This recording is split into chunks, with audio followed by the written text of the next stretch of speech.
여러분들 글쓰기에 대한 열망이 정말 많으시죠. 자기소개서도 써야 되죠. 보고서도 써야 되죠. 뭐 마케팅 하려면 글을 잘 써야 상품이 많이 팔리겠죠. 그런데 그 글이 마음에 들지 않아. 나는 정말 설득적이고 감동적인 글을 쓰고 싶은데 너무너무 되지 않아. 그러신 분들 오늘 제 영상 끝까지 봐주시기 바랍니다. 설득적인 글을 쓰는 방법 3가지로 나눠서 오늘 여러분들께 말씀드리려고 합니다. 유화, 무엇이든 3가지로 가르쳐드리는 명지대 교수 김익환입니다.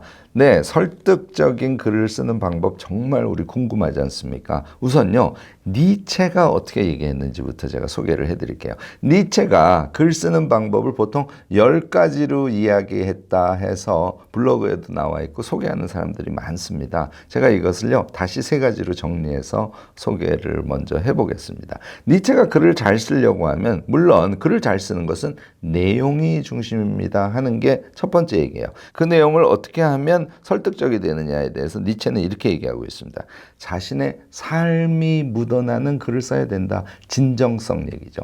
두 번째는요, 이야기의 내용이 엄청 중요한데 여기는 굉장히 설득적인 그런 에피소드 같은 것이 담겨 있어야 되고 그 에피소드에 담겨져 있는 메시지를 정확하게 전달해야 됩니다. 이게 이제 니체가 얘기하는 두 번째의 핵심이고요.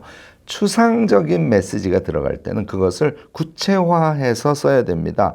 감각을 유발할 수 있는 그런 언어들을 잘 구사를 해야 추상적인 메시지를 설득적으로 전달할 수 있습니다. 이렇게 내용과 관련해서는 3가지로 니체가 얘기를 하고 있고요. 그 다음에 누구에게 그 글을 보여줄 것인가를 항상 생각하면서 글을 쓰는 게 엄청 중요합니다. 왜냐하면 듣는 사람이 무엇을 듣고자 하는지, 읽는 사람이 어떤 내용을 읽고자 하는지를 자꾸 연상하면서 글을 쓰지 않으면 상대를 설득시킬 수 없기 때문에 이런 얘기를 하는 것이죠. 그러니까 글을 쓸 때는 항상 그 글의 독자가 누구인지를 생각하고 독자가 바라는 것이 무엇인가를 체크해 두는 것이 아주 중요합니다 하는 게 니체가 우리에게 주는 교훈이죠. 3번째는 운문처럼 리듬을 타되 운문이 아니게 느껴질 수 있도록 글을 쓰세요. 이렇게 얘기합니다. 무슨 얘기냐면 우리가 글을 쓴 다음에 이렇게 낭독을 해보지 않습니까? 그러면 운문은 아니지만 뭔가 내가 쓴 글이 이렇게 리듬을 타는 느낌을 줄 때 그 글은 좋은 글이라는 거예요. 그런 방식으로 글을 쓰라고 니체가 얘기를 했습니다. 니체가 이야기한 걸 우리가 한꺼번에 다 실현할 수 있으면 얼마나 좋을까요? 제가 생각하기엔 너무 많습니다. 그래서 저는 우리가 글을 설득적으로 쓸 때 꼭 취해야 될 요소 3가지를 뽑아봤어요. 첫 번째 요소는요, 니체가 얘기한 대로 독자를 설정하는 거예요. 이걸 먼저 해야 됩니다. 그가 듣고 싶은 말들이 무엇인지를 쭉 메모로 나열을 해보는 걸 먼저 해보셔야 되고요. 그 다음에 듣고 싶어하는 말들에 대한 나의 생각을 정리하기, 요걸 2번째로 해줘야 돼요. 이거 다 메모 방식으로 여러분들 먼저 정리하시면 아주 도움이 됩니다. 그 사람이 듣고 싶어하는 말에 대해서 내가 내용을 메모할 때 그때 꼭 주의하셔야 될 게 핵심 포인트를 먼저 정하시는 거예요. 그 다음에 그 핵심 포인트와 관련된 구체적인 내용을 무엇을 쓸까를 또 메모를 해두시고요. 마지막에 그것에 대한 미래 가능성 같은 걸 메모해 두는 것이죠. 자, 독자가 듣고 싶은 게 1, 2, 3이야. 그러면 1에 대해서 지금 얘기한 3가지 내용을 메모를 해두면서 구상을 해보시는 거죠. 이게 이제 글의 구체적인 내용을 여러분들이 짜나가는 그런 단계에 대한 이야기가 되겠고요. 3번째가 활용점정의 요소를 마지막에 생각해 주는 것이에요. 이러이러한 내용을 담으면 될 것 같아 하는 것까지는 생각에 이르렀어요. 그런데 우리가 지금 쓰려고 하는 글은 설득적인 글이잖아요. 이 설득적인 글은 나의 마음이 태워져 있어야 되고 나의 일상이 들어가 있어야 되고 그 사람의 인생에서 나오는 어떤 이야기여야 되고 이런 요소들이 있어요. 그런데 내가 지금 짠 글의 내용의 전체 중에 어떤 부분을 강조해서 어떤 표현을 하면 활용점정이 될까? 이거를 마지막에 꼭 체크를 하셔야 됩니다. 이렇게 메모 준비를 하신 상태에서 여러분들이 글을 쓰면 아주 설득적인 글을 쓸 수 있는데요. 이때 여러분들이 제 유튜브 영상을 많이 보신 분들은 익숙한 용어일 텐데요. 항상 333의 법칙을 가지고 글을 쓰셔야 된다는 거 여러분들 지금 얘기를 들으면서 떠오르지 않으세요? 333의 법칙은 뭔지 아시죠? 무조건 3가지로 이야기를 나눠보는 방식입니다. 자, 처음에 큰 목차를 짤 때는 어떻게?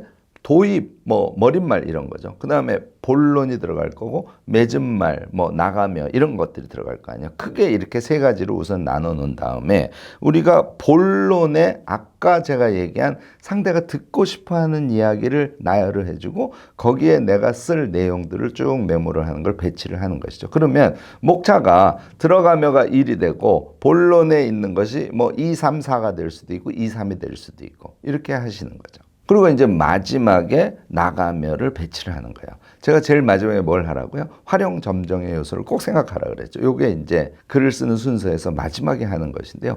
내용에 대한 얼개짜기를 메모 방식으로 쭉 하신 다음에 활용 점정할 부분을 생각을 하시는 거예요. 일반적으로 본문의 첫 번째라든지 본문의 마지막이라든지 또는 나가며를 쓸 때 활용 점정에 해당하는 것을 체크해 놓고 그것을 강조해 주는 방식을 많이 씁니다. 여러분들도 이렇게 글의 얼개를 짜놓고 글을 쓰신다면 니체가 이야기한 것을 다 소화함과 동시에 여러분들의 어떤 뉘앙스라 그럴까 여러분들의 특성을 살리는 그런 글을 쓰시기가 훨씬 더 수월해질 겁니다. 실제로 글을 쓸 때 어떻게 하는지에 대해서도 좀 말씀을 이어서 드리도록 하겠습니다. 그러니까 얼개가 다 짜여져 있고 내용이 메모가 다 된 상태예요. 이 상태에서 글을 어떻게 쓰느냐인데 제가 정말 답답한 게 여러분들은 절대로 이렇게 하지 마세요. 글을 쓸 때 세 줄 쓰고 다시 앞에 올라가서 글을 다시 고치세요. 그러니까 쓰고 고치고 쓰고 고치고로 반복하니까 앞부분 쓰다가 지쳐서 글을 한꺼번에 쓰지 못하고 쓰다가 중단해 버리는 일이 너무 많아요. 그리고는 마음속으로는